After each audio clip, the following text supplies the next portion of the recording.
ઓમ નમઃ શિવાય। સૃષ્ટિના નિર્માણ માટે સમગ્ર દેવી દેવતાઓમાં ભગવાન શિવનું નામ આદરણીય છે। આ સમગ્ર સૃષ્ટિના નિર્માણ કાર્યમાં તેમણે સૌથી વધુ યોગદાન આપ્યું છે। જ્યારે હળાહળ વિષ ગ્રહણ કરવાનું હતું ત્યારે ભોળેનાથે પણ તે વિષ ગ્રહણ કર્યું અને આ સૃષ્ટિને બચાવી હતી અને એટલે જ તેઓ નીલકંઠ કહેવાયા હતા। ત્યારે તેવા ભોળેનાથના ધામના દર્શન કરીશું ધર્મલોકમાં।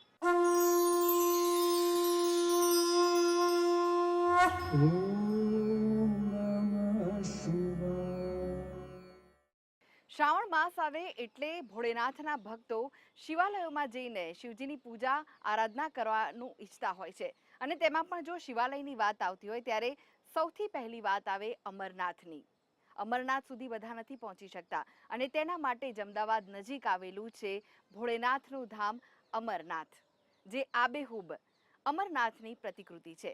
ત્યારે ચલો દર્શન કરીએ અમદાવાદની નજીક આવેલા અમરનાથ ધામના। ઓમ નમઃ શિવાય, ઓમ નમઃ શિવાય, ઓમ નમઃ શિવાય। અમદાવાદની આગળ ગાંધીનગર નજીકના અમરાપુર ગામમાં આવેલું છે અમરનાથ ધામ, જ્યાં બાબા અમરનાથની સાથે જ બીજા 12 દ્વાદશ જ્યોતિર્લિંગના દર્શન પણ થાય છે। હુબહુ સ્વરૂપના 12 જ્યોતિર્લિંગ જે જનરલી ક્યાંય મળતા નથી। ભારતના દરેક ખૂણે ખૂણે 12 જ્યોતિર્લિંગ છે। એ 12 જ્યોતિર્લિંગ અમરનાથ ધામમાં એકી સાથે મળે છે અને 12 જ્યોતિર્લિંગના એકી સાથે દર્શન કરી અને દર્શનાર્થીઓ ધન્ય થઈ જાય છે।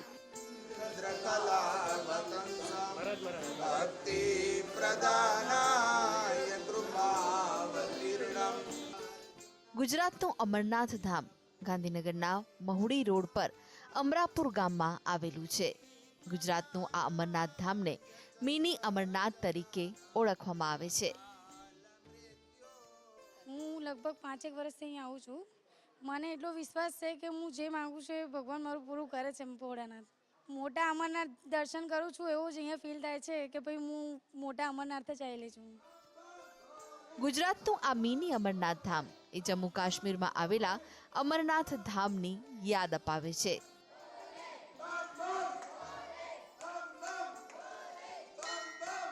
ઘણા વર્ષોથી હું અમરનાથ ધામમાં આવું છું અને ઘણી સરસ રીતના હું અહીંયા દર્શનાર્થે આવું છું અને મને અહીંયા આગળ એક અમરનાથ ધામ જેવું મને બહુ સરસ લાગે છે અને દર્શન મને અહીંયા આગળ એક ભક્તિભાવ અને બહુ હૃદયપૂર્વક મને અહીંયા શ્રદ્ધાથી મને ખૂબ સારા દર્શન થાય છે મને અહીંયા આગળ। મોટા અમરનાથ અને અહીંયા અમરનાથમાં તો મારા ખ્યાલથી તો મોટા અમરનાથ તો અમે નથી જઈ શકતા હજી સુધી, ભગવાનની એવી મરજી નથી થઈ હજુ, પણ જ્યારે મરજી થશે ત્યારે અમે જઈશું। પણ અહીંયા આવીને મને એવું ફીલ થાય છે કે અમે મોટા અમરનાથમાં જ છીએ અત્યારે। અમરનાથ ધામની યાત્રા ઘણી કપરી છે અને એવા ઘણા લોકો છે જે આટલી દૂર કાશ્મીરમાં અમરનાથ નથી જઈ શકતા અને એવા લોકો માટે જ ગુજરાતમાં આ મિની અમરનાથ ધામ બનાવવામાં આવ્યું છે, જ્યાં આવીને ભક્તો બાબા બર્ફાનીના દર્શન કરી શકે છે। बर्फानी बाबा એ સમતુલ્ય અવિનાશી કૈલાસવાસી દેવાદિદેવ મહાદેવ એવા ભગવાન શંકર ના ચરણાર વિંદોમાં જઈને જેવી ભક્ત પૂર્ણ અભિલાષા અને શ્રદ્ધાથી જાય છે એની મનોકામના તરત જ ભગવાન અમરનાથ પૂરા કરે છે। મિની અમરનાથ ધામમાં આવેલા શિવલિંગ પંચધાતુનું શિવલિંગ છે અને 365 દિવસ સુધી બાબા બર્ફાનીના દર્શન અહીં થઈ શકે છે। સાબરમતી નદી કિનારે પ્રાકૃતિકની ખોડમાં જ્યાં લીલીછમ વનરાજી છે ત્યાં અમે પવિત્ર અમરનાથ ધામ અને અદ્વિતીય દ્વાદશ જ્યોતિર્લિંગ બનાવ્યા છે। અમદાવાદની નજીક આવેલા મિની અમરનાથ ધામની સ્થાપના લગભગ 21 વર્ષ પહેલા કરવામાં આવી હતી। તો બાબા બર્ફાનીના દર્શન કરવા માટે 100 જેટલી સીડીઓ પણ બનાવવામાં આવી છે। એ સીડી ચડીને ભક્તો બાબા અમરનાથની ગુફાએ પહોંચે છે, જ્યાં બાબા બર્ફાનીના દર્શન કરીને ધન્ય થાય છે।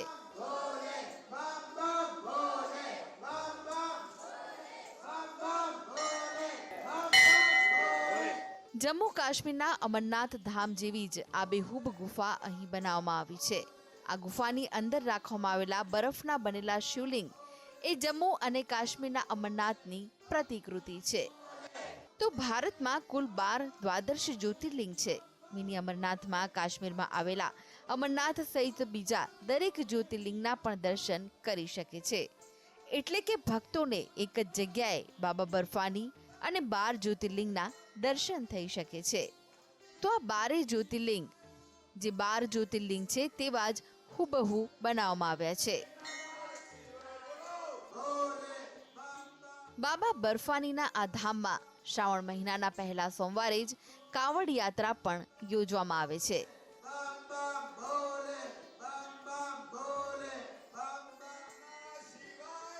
ભક્તો એ કાવડમાં ગંગાજળ ભરીને લાવે છે અને ગંગાજળથી 12 જ્યોતિર્લિંગ પર જળાભિષેક કરે છે.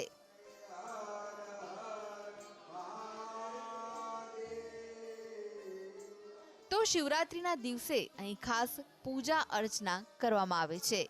સવારના 7 વાગ્યાથી બીજા દિવસના 7 વાગ્યા સુધી એટલે કે 24 કલાક દરેક શિવલિંગની પૂજા કરવામાં આવે છે. ગુજરાતમાં આવેલું આ મિની અમરનાથ ધામ અમદાવાદથી ફક્ત 50 કિલોમીટર અને ગાંધીનગરથી 24 કિલોમીટર દૂર અમરાપુર ગામમાં આવેલું છે. પ્રકૃતિના ખોળે વસેલું અમરનાથ ધામ ભક્તોની આસ્થાનું કેન્દ્ર બન્યું છે. બાબા બર્ફાનીના આ ધામમાં માતા પાર્વતી અને ગણેશજીના પણ શિવલિંગ સ્વરૂપે દર્શન થાય છે અને એટલે જ આ જગ્યાનું મહત્વ વધી જાય છે. આ બંને મંદિરોમાં સામ્યતા એ છે, જમ્મુ કાશ્મીરનું જો અમરનાથ છે એમાં શ્વેત ભસ્મ નીકળે છે. અમે આ મંદિરની સ્થાપના કરી એ વખતે શ્વેત ભસ્મ મંદિરના નીચે પ્રસ્થાપિત કરી 3 દિવસનો મહાયજ્ઞ કર્યો અને પછી દર્શનાર્થીઓ માટે આ મંદિર દર્શન માટે ખુલ્લું મૂકવામાં આવ્યું હતું. તો બાબા બર્ફાનીના આ ધામમાં આવતા ભક્તો કાશ્મીરમાં આવેલા અમરનાથ ધામમાં જ હોય તેવી અનુભૂતિ કરતા હોય છે.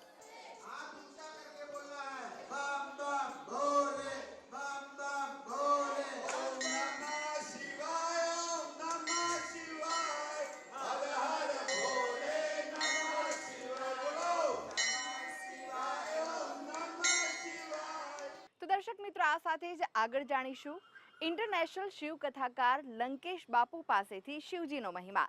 તે પહેલા હાલ સમય છે એક નાનકડા વિરામનો. લઈએ વિરામ.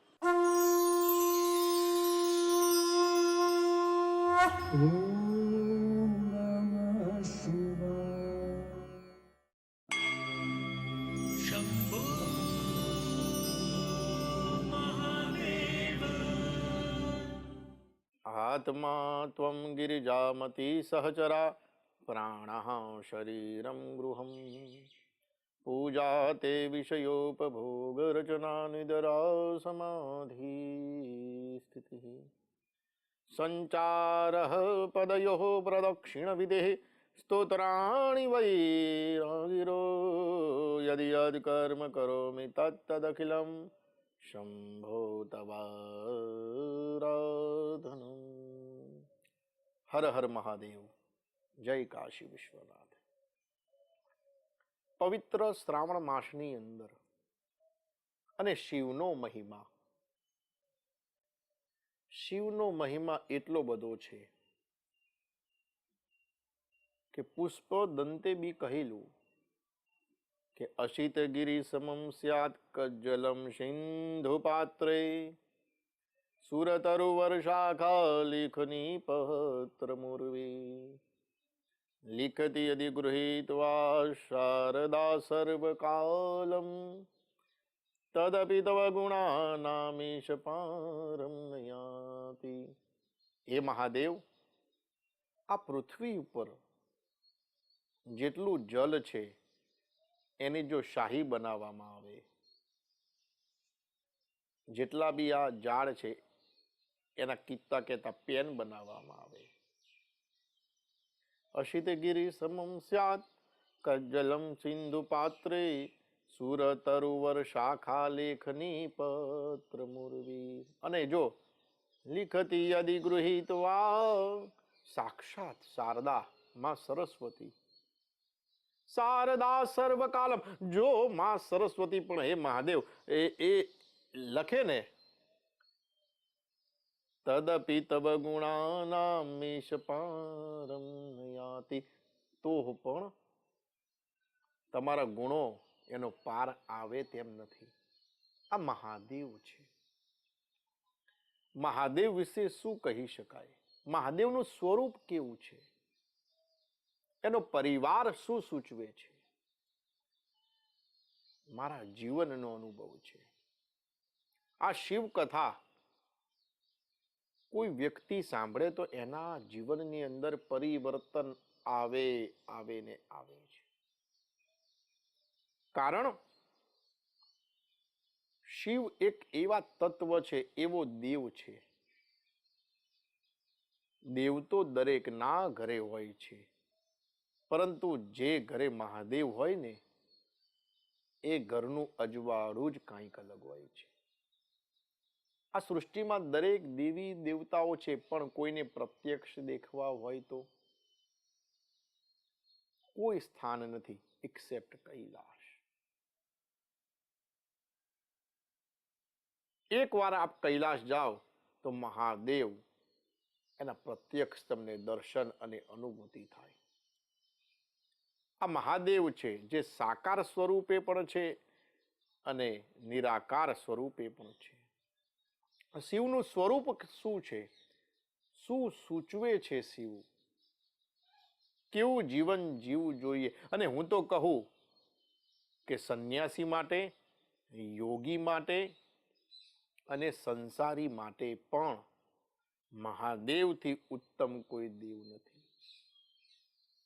અને સંસારી તો ખાસ, સંસારમાં રહીને પરમાત્માને કેવી રીતે પ્રાપ્ત કરવો, જો એ શીખવું હોય અને જીવનને કઈ રીતે પાર પાડવું એ શીખવું હોય તો એને તો મહાદેવને જ ભજવા જોઈએ.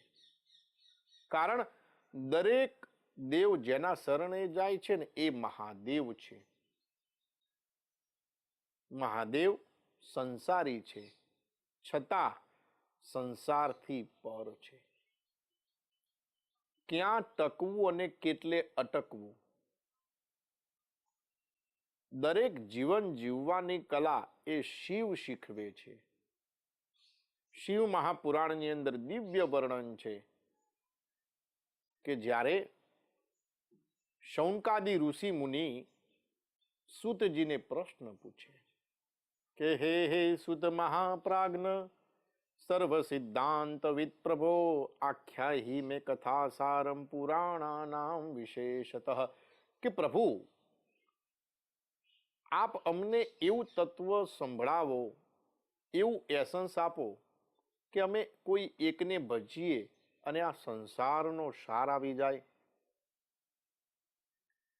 કોઈ કહે આ દેવને પૂજો, કોઈ કહે આ દેવીને પૂજો, પણ પ્રભુ અમે ખૂબ કન્ફ્યુઝ થઈ ગયા છીએ, અમને કોઈ એક એસન્સ આપો ને, એક એવી એનર્જી, એવો પાવર એવો દઈ દો કે એને અમે ભજીએ એટલે અમારું જીવન ભૌતિક અને આધ્યાત્મિક દરેક પ્રકારે અમે ઉન્નતિ કરીએ.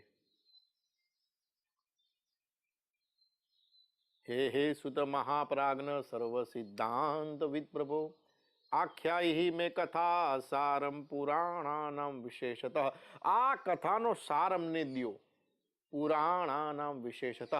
અને એવું કહી શકાય કે આ પુરાણ દરેક કહે, આ દરેક પ્રકારના પુરાણ છે. મદ્વયમ ભદ્વયમ ચૈવ બ્રત્રયમ વચતુષ્ટયમ અનાપલિંગ પુષ્કારી પુરાણાની પ્રચક્ષતે. આ 18 મહાપુરાણ, 18 ઉપપુરાણ અને 18 ઉત્તપુરાણ, એટલે ટોટલ આમ તો કહી શકાય 54. પણ પ્રભુ એક અમને સારાંશ એવો દઈ દો કે અમે એને ભજીએ એટલે બધું જાય. પુરાણાનામ વિશેષતઃ, કે જેનાથી પ્રભુ સદાચારશ્ચ સદભક્તિર, આ મહાદેવને તમે જો પૂજો તો એનાથી દરેક વસ્તુ પ્રાપ્ત થાય. સદાચારશ્ચ સદભક્તિર વિવેકો વર્ધતે કથમ. આ શૌનકાદિ ઋષિમુનિ સૂતજીને કહે કે અમે કોને ભજીએ કે આ વ્યક્તિને આ સદાચાર પ્રાપ્ત થાય. વિવેકની પ્રાપ્તિ થાય, સારો સ્વભાવ એનો રહે, સ્વભાવ સુધરે. અને સારો સ્વભાવ હોય ને તો જીવનમાં દરેક વસ્તુ તમે પ્રાપ્ત કરી શકશો. અને જો તમારો સ્વભાવ અને આત્મા કોઈ સુધારે, પરિવર્તિત કરે, ટ્રાન્સફોર્મ કરે તો એ મહાદેવ જ કરે. Behaviour is sometimes greater than knowledge, because in a life there are many situations where knowledge fails but behavior can handle everything. ઘણા સમય એવું બને કે behaviour is sometimes greater than knowledge. જ્ઞાન કરતા તમારું જે સ્વભાવ હોય ને એ ચડિયાતું આગળ પડતું થાય. Because in a life there are many situation. જીવનમાં ઘણી પરિસ્થિતિ એવી આવશે કે તમારું જે જ્ઞાન છે ને એ જ્ઞાન ફેલ થશે, નાપાસ થશે, પણ બિહેવિયર કેન હેન્ડલ એવરીથિંગ. પણ બિહેવિયર જે છે ને, સ્વભાવ, એ દરેક વસ્તુ બધું હેન્ડલ કરી શકે છે. એટલે સ્વભાવ જો તમારો સુધારવો હોય અને સારું બોલો, મહાદેવને પ્રાપ્ત કરવા હોય ને તો કદાપી કોઈની ઈર્ષ્યા ન કરો, કોઈની નિંદા ન કરો. દરેક માટે સારું તમે વિચારો, સારું બોલો. As you sow so shall you reap. જેવું વાવો એવું તમે લણશો. આપણે જ્યારે કોઈની પણ ચર્ચા કરીએ છીએ તો આપણું જ આપણે નુકસાન કરીએ છીએ, સામેવાળાનું નહીં. આ મહાદેવ શીખવે છે, આ શિવ મહાપુરાણ શીખવે છે કે સદાચારશ્ચ સદ્ભક્તિર વિવેકો વર્ધતે કથમ સ્વવિચાર નિરાશશ્ચ સજ્જનૈઃ ક્રિયતે કથમ. હે, આ સજ્જન કેવી રીતે થવાય? સજ્જન કોને કહેવાય? ઉપકારેષુ યહ સાધુ સહ સાધુ તસ્ય કો ગુણઃ અપકારેષુ યહ સાધુ સહ સાધુ સદ્ભિરુચ્યતે. સજ્જન એને કહેવાય કે કોઈએ આપણું સારું કર્યું અને આપણે એનું થેન્ક યુ કહીએ તો એમાં આપણે શું નવાઈ કરી. પણ જેને આપણું ખરાબ કર્યું છે અને છતાં તમે એને થેન્ક યુ, એનો આભાર વ્યક્ત કરો ને તો તમે સજ્જન કહેવાઓ. આ મહાદેવ, એ મહાદેવ વિશે લોકો ગમે તે કહે, ગમે તે કરે, પણ છતાંય એ દરેક ઉપર, સંસાર ઉપર, આ સૃષ્ટિને બચાવવા માટે એમને વિષ પણ ધારણ કર્યું, કાલકૂટનું વિષ. આવા અનેક સદગુણ જે છે એ મહાદેવમાંથી આપણે શીખવાના છે. આવો આગળના ટોપિકમાં પણ આની વિશેષ ચર્ચા કરીશું. હર હર મહાદેવ. જય કાશી વિશ્વનાથ.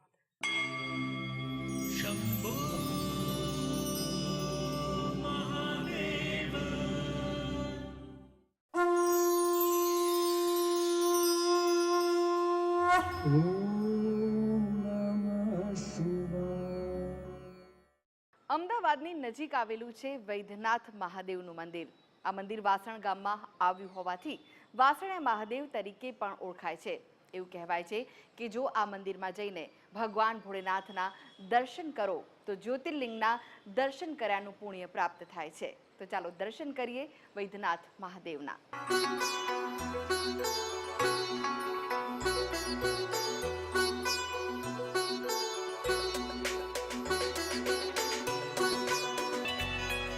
અમદાવાદથી થોડાક અંતરે આવેલું વૈદ્યનાથ મહાદેવ, જે વાસણ ગામમાં આવેલું હોવાથી વાસણિયા મહાદેવ તરીકે પ્રચલિત થયું છે. આ મહાદેવ પ્રત્યે લોકોની અપાર શ્રદ્ધા છે.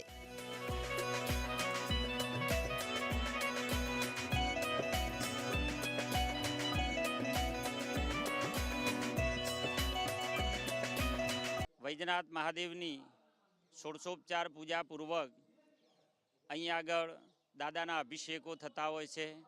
અનેક ભક્તો અહીંયા આગળ પગપાળા આવતા હોય છે. દરેક દાદા એમની મનોકામનાઓ પૂર્ણ કરતા હોય છે.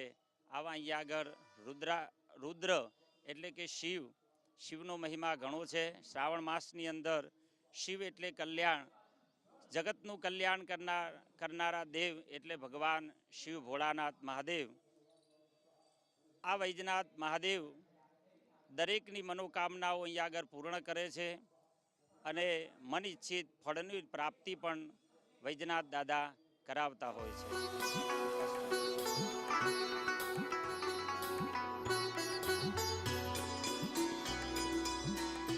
આ મહાદેવ માટે એવું કહેવાય છે કે આ ભગવાન ભોળેનાથનું એવું મંદિર છે જે જ્યોતિર્લિંગ જેટલું જ મહત્વ ધરાવે છે.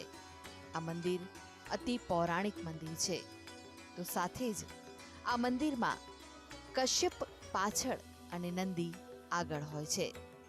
આમ તો ભોળેનાથના દરેક મંદિરમાં કશ્યપ એટલે કે કાચબો આગળ અને નંદીશ્વર પાછળ હોય છે, પરંતુ આ એક એવું મંદિર છે જેમાં કશ્યપ પાછળ અને નંદીશ્વર આગળ છે. આ મંદિર સાથે એક લોકવાયકા પણ જોડાયેલી છે. 2 દાયકા પહેલા જ્યાં ગાયના આંચળમાંથી દૂધની ધારા વહેતી હતી તે જગ્યા આજે વૈજનાથ મહાદેવ તરીકે પૂજાય છે. વૈજનાથ મહાદેવ શિવલિંગ નથી, પરંતુ ગાયની ખરીની પૂજા થાય છે. સ્વયંભૂ વૈજનાથ મહાદેવ ભક્તોની આસ્થા અને શ્રદ્ધાનું પ્રતીક બની ગયા છે, જેથી અહીં શ્રાવણ માસ અને શિવરાત્રી દરમિયાન ભક્તોની ભારે ભીડ ઉમટે છે. વાસણિયા મહાદેવ એટલે કે વૈજનાથ મહાદેવના ઇતિહાસ પર જો નજર કરીએ તો ભવદાસ પટેલ નામના શિવભક્ત પોતાની ગાયને ચરાવવા ગોપાલકોની સાથે જંગલમાં આવતા. ગાયને ચરાવીને ઘરે પરત આવી જ્યારે દૂધની શેર કાઢવા બેસતા ત્યારે ગાયના આંચળમાંથી એક ટીપું પણ દૂધ નીકળતું નહોતું. દરરોજ આ જ પરિસ્થિતિ ઊભી થવા લાગી. ભવદાસ પટેલે એક દિવસ ગોપાલકોની સાથે ગાયની પાછળ પાછળ જંગલમાં ગયા. જંગલમાં ગાય એક જગ્યાએ ઊભી રહેતા જ તેના આંચળમાંથી દૂધની ધારા વહેવા લાગી. ગાયના આંચળમાંથી દૂધની ધારા જમીન ઉપર પડતા જ નીચે ક્યાંક અલોપ થઈ જતી હતી. આ દ્રશ્ય જોઈને ભવદાસ પટેલ અચંબિત બની ગયા અને મોઢામાંથી એકદમ ઉદ્ગાર નીકળી પડતા અવાજ સાંભળી ગાય ગભરાઈને દોડવા જતા ગાયનો પાછળનો પગ દૂધની ધાર જ્યાં હતી ત્યાં ફસાઈ ગયો.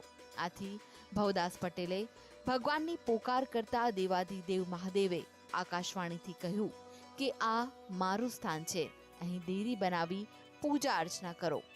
ત્યારથી આ જગ્યા ઉપર ગાયના પગની ખરીના નિશાન હાલમાં પણ જોવા મળે છે.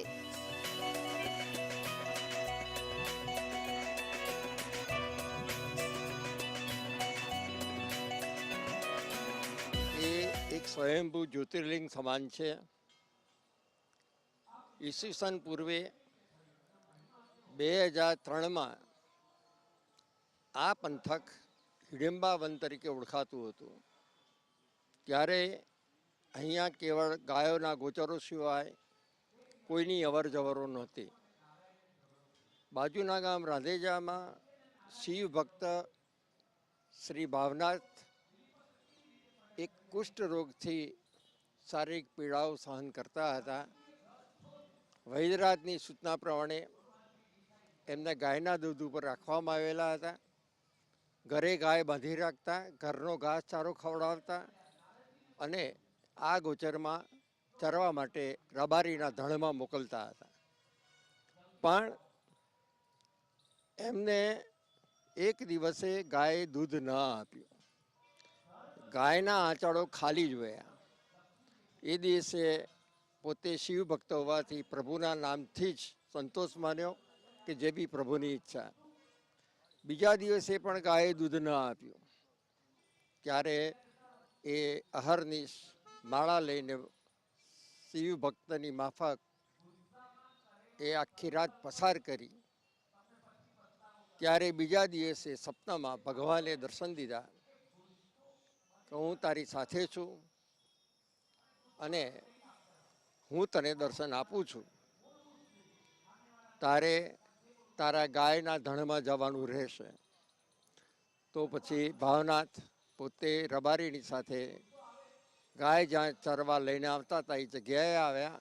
પણ એ ગાય ધણમાંથી છૂટી પડીને દોટ કાઢીને દૂર ચાલી જતી હતી. ત્યાં એમની પાછળ પાછળ ગયા અને ત્યાં જઈને ઊભી રહી ત્યારે ગાય આખી ધ્રુજી પડી, દૂધની ધારાઓ વહી પડી. આ કંઈ સમજ ન પડી. ગાયનો પગ ખૂપી ગયો.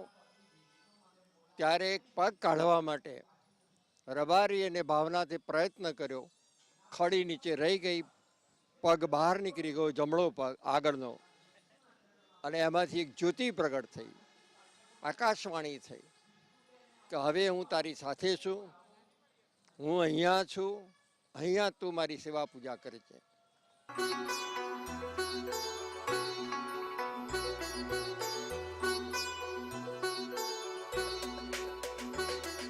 આ મંદિરની વિશેષતા એ છે કે આ મંદિરની દરેક મૂર્તિ પર સૂર્યનો પ્રકાશ સતત અભિષેક કરે છે.